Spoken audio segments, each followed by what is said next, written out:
Imagine a brand that is used 2 billion times a day worldwide.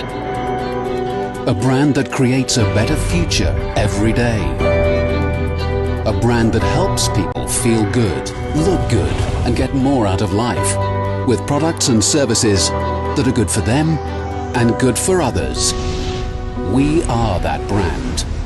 We are Unilever.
We want to inspire billions of people around the world to take small everyday actions that add up to a big difference. Actions that will enable us all to live more sustainably. Unilever, creating a better future every day.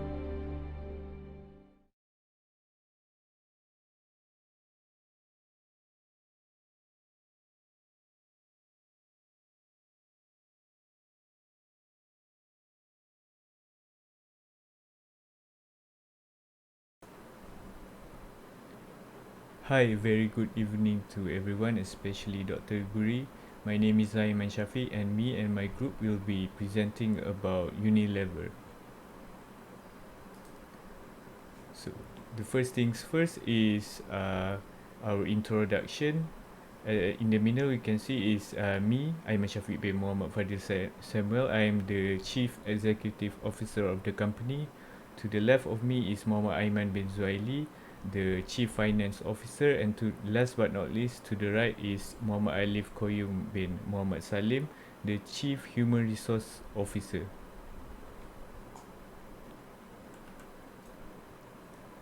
So the first thing we're going to look at is the background of the company.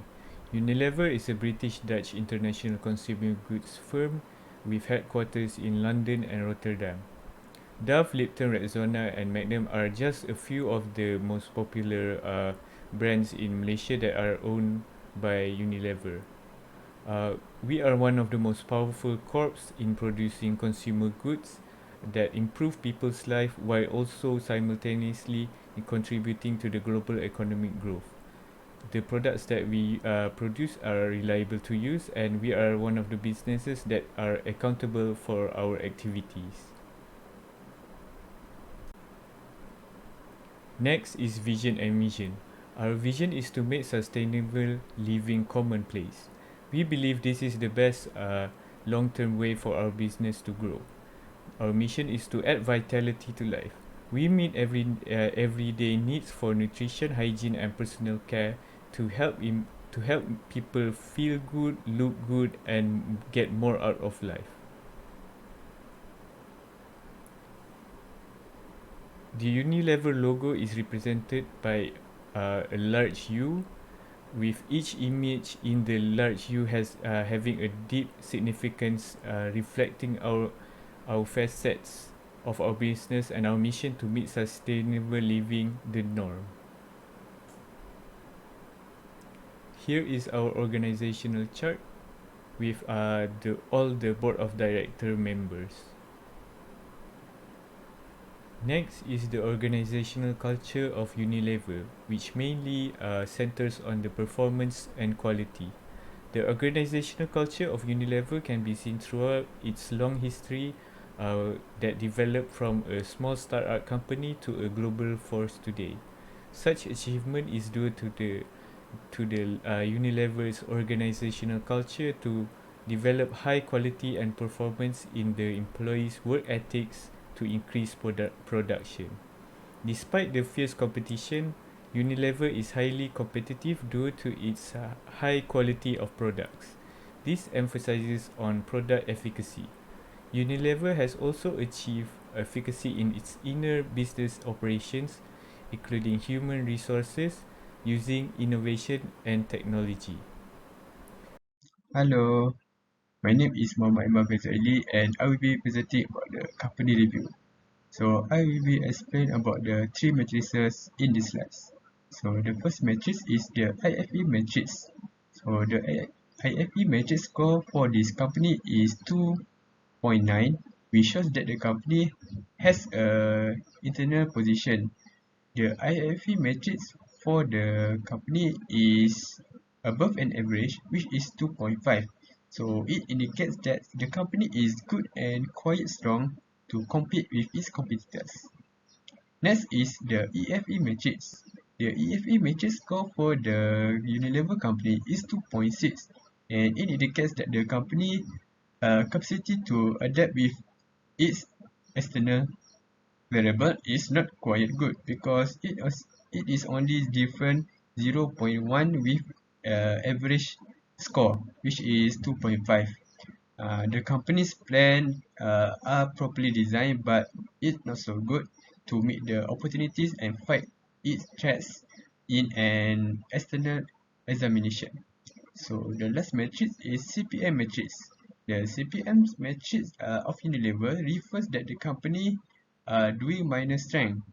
So it is good for the company because they know how to handle the corporation. However, compared to all the company, the Unilever is worse than P&G, but it is better than the Henkel. And I think the company should maintain its strengths and opportunities, and they need to overcome their threats based on the critical success factor, which is CSF. Okay, next we move to the SWOT analysis. So the strength for the company is it has a strong brand and it has a broad product mix and more. And the weaknesses is it is easily to be copied and it has a high operating expenses and more. So the opportunities for the company is it has a business diversification, product innovation for health, and more. And the last one is threats. So the threats for the company is it has a high competition and the product is easily to be copied. So that's all. Next, we move to the problems of the company. So there are 4 problems that the company need to overcome to lead their company's success in the future. So the first problem is Unilever is facing imitation and copying of products from other competitors that can create erosion of the customer retention. So the second problem is they use Ayurvedic drugs as one of the products ingredient which can bring harms and can bring danger to the consumer's health. And the third one is product bias. It emphasizes more on the specific products that give them the most market share. For example, the beverage section. And the last problem is Unilever's on the retailers offering house brands pose a danger to the company. So what can we conclude here is internal and external factors are really reliable to each other in computing every matrix. And it shows the Unilever has a very good strength and it has a little weaknesses.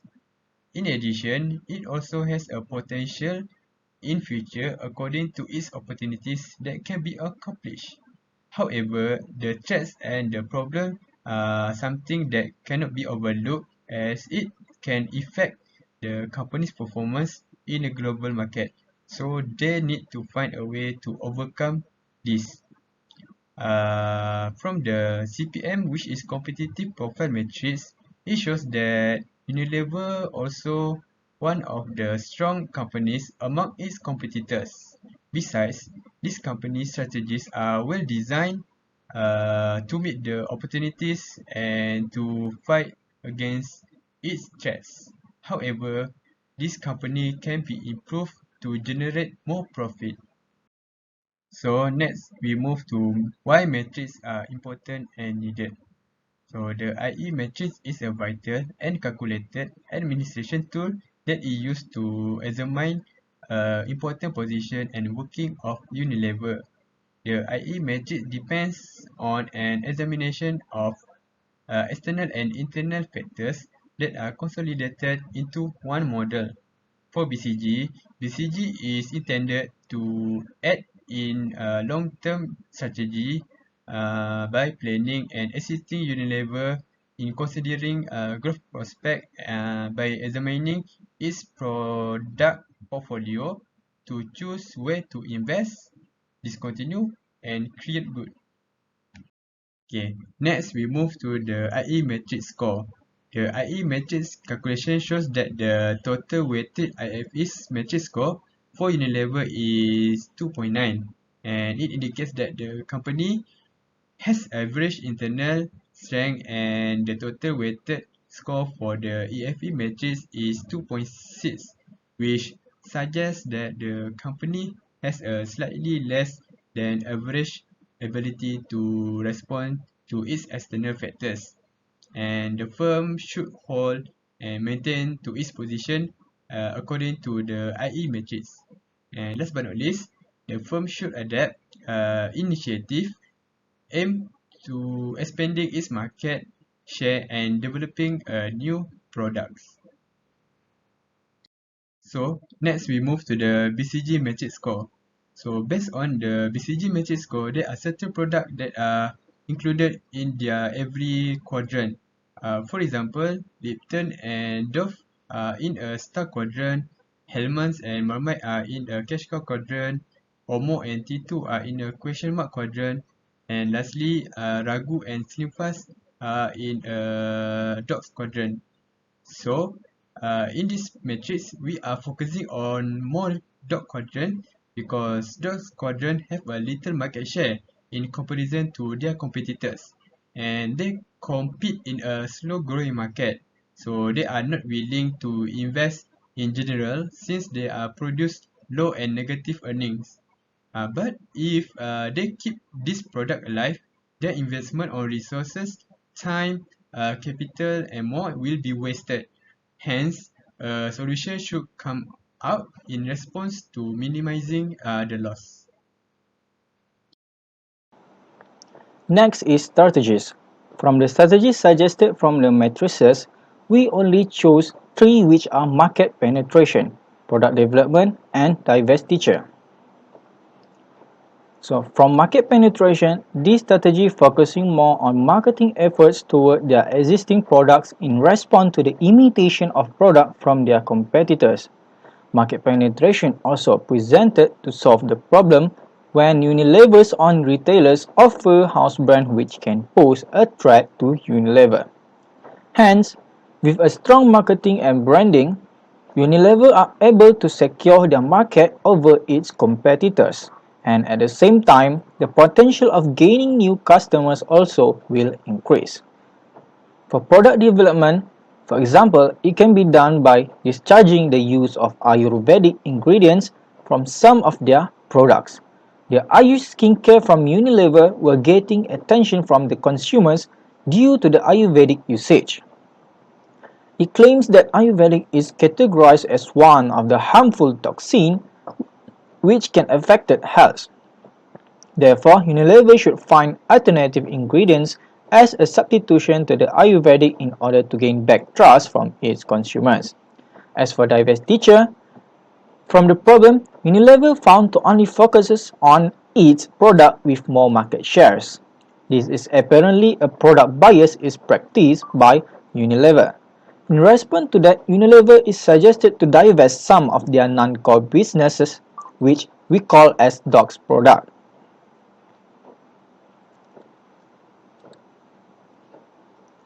So, next is the implementation of the strategies. As for market penetration, the first method is Unilever can conduct surveys to their customers to understand better why they choose a certain product or brand. From the information, it can be used to improve products and services before Unilever proceeds to the marketing campaign. So, this is the simplest and costless method that can be done. The second method is Unilever should adjust their existing products' prices in marketing. This method is called pricing strategy. This strategy entails making a product's pricing lower than what their rival offers. The high quality and low cost goods enable Unilever to dominate the market easily. The third method is to localize Unilever products to the country they are running the business in. For example, McDonald's come out with nasi lemak McD, which is only available in Malaysia because it does suit the Malaysian culture. So in Unilever marketing cases, they can design their packaging accordingly to the Malaysian celebration of culture like Raya Aidilfitri, Deepavali and Chinese New Year. So, for product development, the suggestion is Unilever should substitute Ayurvedic to natural ingredients such as coconut oil, olive oil, essential oil, and etc. The natural ingredients are safer to use, which give no bad side effects to the skin, but not Ayurvedic because it brings negative side effects such as diarrhea and allergic rash. Due to that, Unilever also should invest more on their dermatologists to develop new formula. Next is Unilever should improvise their food and beverage products such as Lipton, Hellsman, Marmite and Ragu by producing more varieties in flavors. For example, Lipton can introduce flavors like strawberry tea, vanilla tea, chocolate tea and more.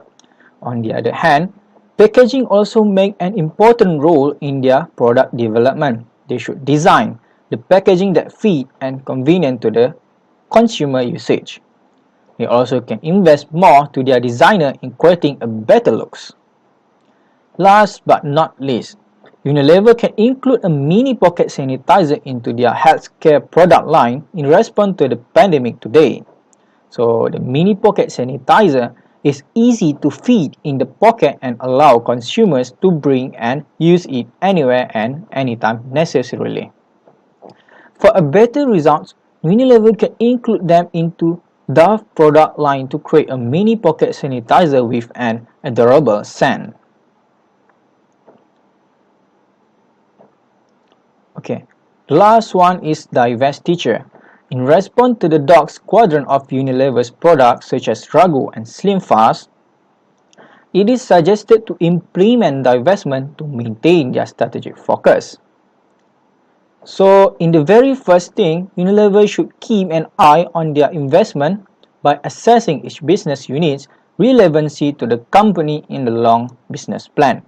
Unilever should define the entire divestment plan, including the assets to be sold, when to sell them, and to whom.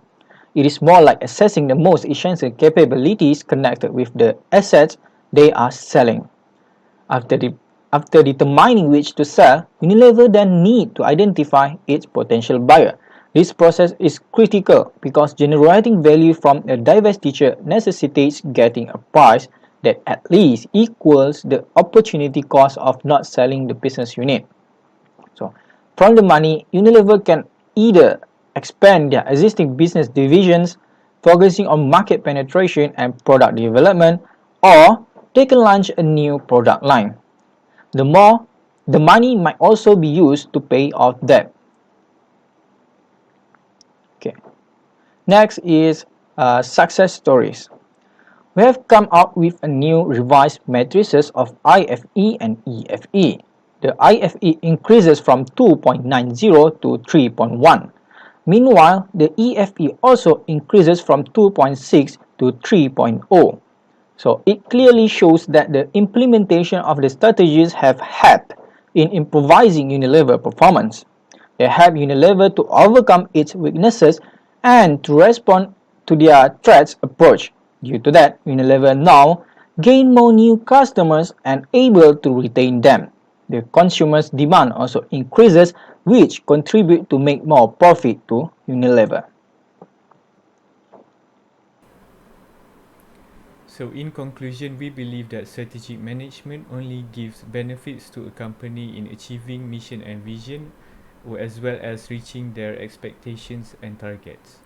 It is a key to generating a stable bottom line where in a market where workplaces are constantly disrupted by technology innovation.